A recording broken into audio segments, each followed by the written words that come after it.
Enquanto nas ruas de Budapeste o país é agitado por manifestações revolucionárias, uma paróquia acontece um dos mais belos episódios da resistência húngara ao regime ateu comunista. O maravilhoso milagre que a seguir vamos narrar, aconteceu em 1956.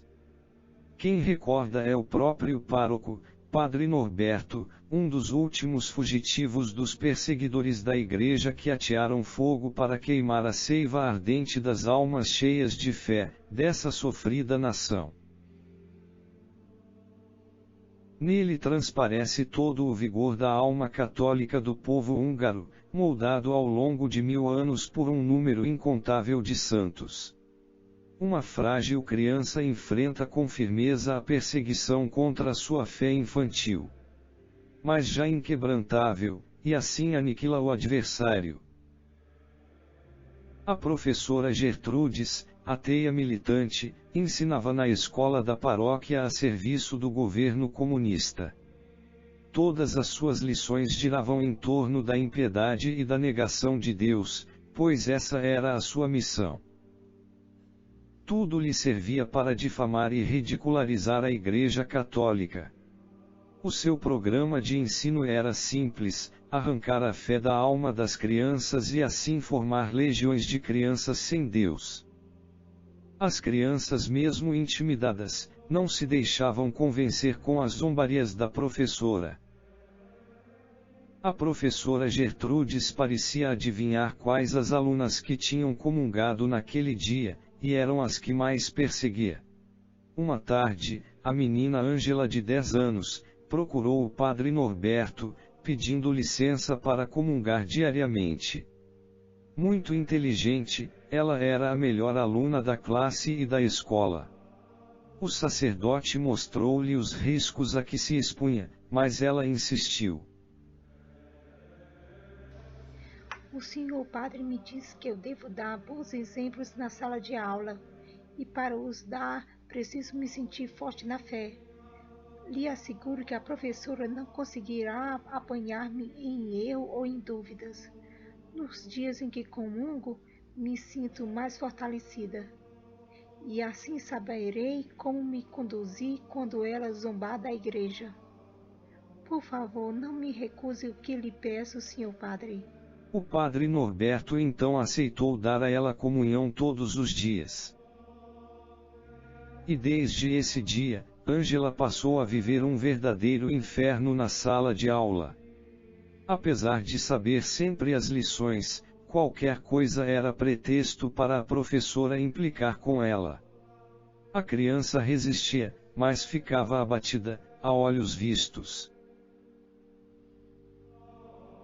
A partir de novembro, as aulas passaram a ser autênticos duelos, entre essa mulher comunista e ateia e a pequena aluna. Aparentemente, a mestra triunfava e dizia sempre a última palavra.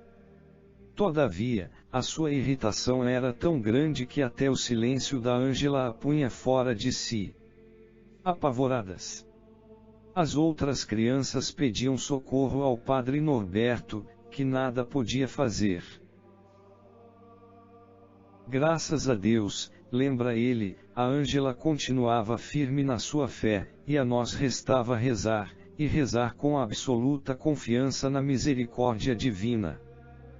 Pouco antes do Natal, a 17 de dezembro, a professora inventou uma estratégia cruel, por onde esperava dar um golpe mortal nas superstições que infestavam a escola.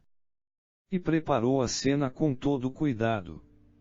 Naturalmente, a pobre Ângela foi a vítima. A cena merece ser contada por inteiro. Vamos, minha querida. Que você faz quando os teus pais te chamam? Vou logo, Diz timidamente a criança. Muito bem. Você ouve que eles te chamam e vai imediatamente. Que menina obediente. E que acontece quando os pais chamam o homem da limpeza? ele vem. O seu pobre coraçãozinho bate aceleradamente, ela previa uma armadilha, mas não compreende em que irá acontecer.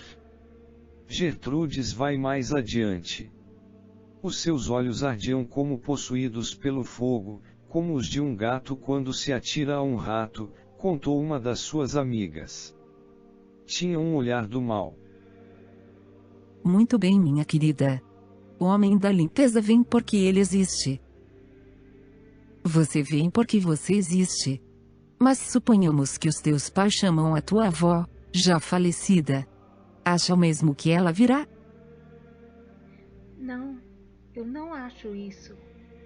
Bravo! E se eles chamarem o Barba Azul? Ou o Chapeuzinho Vermelho? Gosta de contos de fadas? Pois é, que vai acontecer então? Ninguém virá, porque são contos de fadas. Ângela levanta os seus olhos e baixa-os imediatamente. Os olhos dela faziam-me mal, disse Ângela mais tarde, com simplicidade. E o diálogo continua.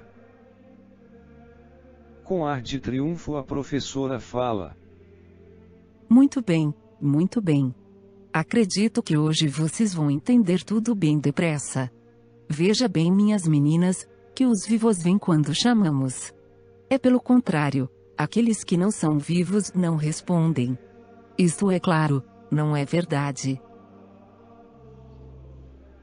Sim. Ora, façamos um pequeno teste. Voltando-se depois para Ângela, diz. Sai, minha querida. A menina hesita. Depois, levanta-se do banco e sai. A porta fecha-se pesadamente por detrás da sua figura dócil. E agora, meninas, chame ela de volta para a sala. Ângela! Ângela! Todas pensavam que aquilo não passava de uma brincadeira. Ângela entra muito atrapalhada.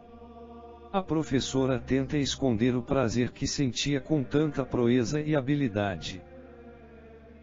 Agora todas nós estamos de acordo, se chamamos alguém que existe, ele vem. Se chamamos alguém que não existe, ele não vem. E não pode, mesmo ouvir. Ângela está aqui. Ela ouve. Ela vive. E quando vocês a chamam, ela vem. Suponhamos agora que vocês chamem o menino Jesus. Alguém de vocês ainda acredita no menino Jesus? Faz-se um breve silêncio. Depois algumas vozes tímidas respondem. Sim. Sim. E você, menina, ainda acredita que o menino Jesus ouve, quando você o chama? Ângela subitamente sente um alívio, aí estava então a armadilha, embora ela ainda não previsse muito bem como iria terminar. Com decidido ardor, responde. Sim, acredito que ele ouve. Muito bem. Vamos então fazer um teste. Agora mesmo, viram como Ângela entrou, quando a chamou? Se o menino Jesus existe, ele vai ouvir. Chamem, pois, todas juntas e muito alto. Vem, menino Jesus. Uma vez, duas, três, todas juntas.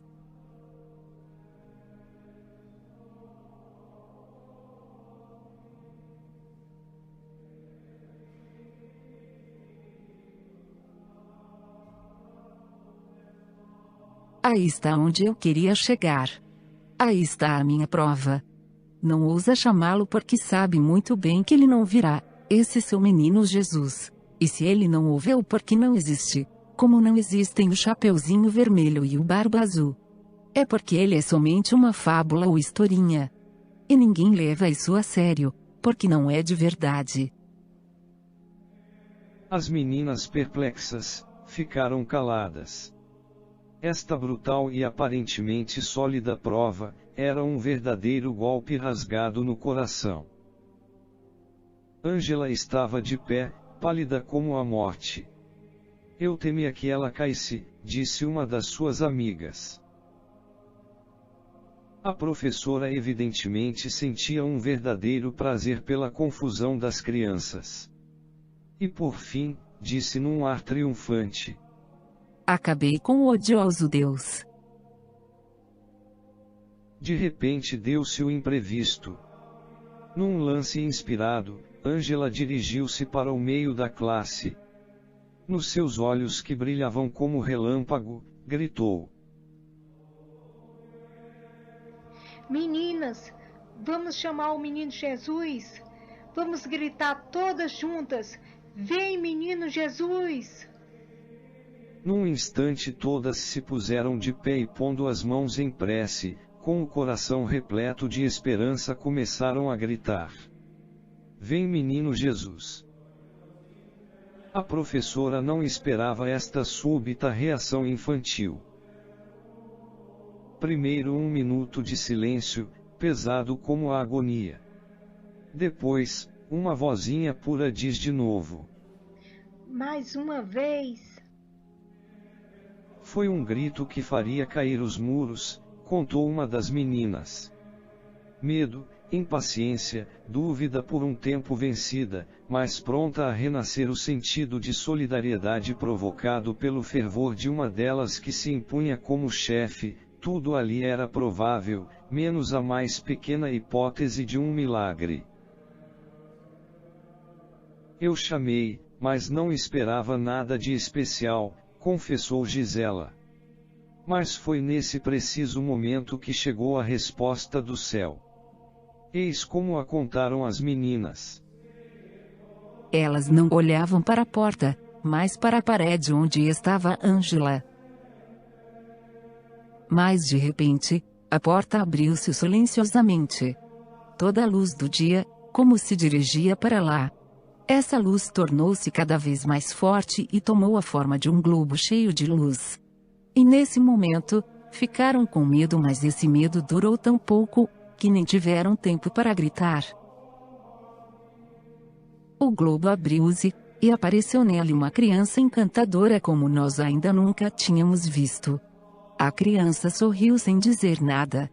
A sua presença era de infinita doçura. As crianças já não tinham medo. Só sentíamos alegria. Isto durou 1 minuto, 1/4 de hora, 1 hora. A respeito do tempo, os testemunhos são divergentes. Sabemos quanto, em fenômenos de ordem sobrenatural, perde-se a noção do tempo. Em todo caso, a aparição não durou mais do que o tempo de uma aula.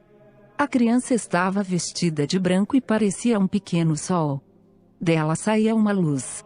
A luz do dia parecia escura comparada com ela. Ele não disse nada, apenas sorria, e escondeu-se no globo brilhante que se fechou de mansinho. Pouco a pouco desapareceu pela porta, que também se fechou sem que ninguém lhe tocasse. As crianças continuavam olhando para a porta. Em verdadeiro êxtase, com o coração a transbordar de alegria, as meninas não conseguiram pronunciar sequer uma palavra. De repente um grito feroz rompeu o silêncio. Completamente atordoada, com os olhos fora de órbitas, com os braços erguidos e mãos na cabeça, a professora começou a clamar em altos gritos. Ele veio! Ele veio! Ele existe! E batendo com a porta fugiu pelo corredor afora. Ângela parecia ter despertado do êxtase. Disse apenas: Vocês viram? Ele existe. E agora vamos agradecer a ele. Todas as meninas, docilmente se ajoelharam e recitaram o Pai Nosso, a Ave Maria e o Glória ao Pai. Depois saíram da classe, pois havia tocado a campainha para o recreio.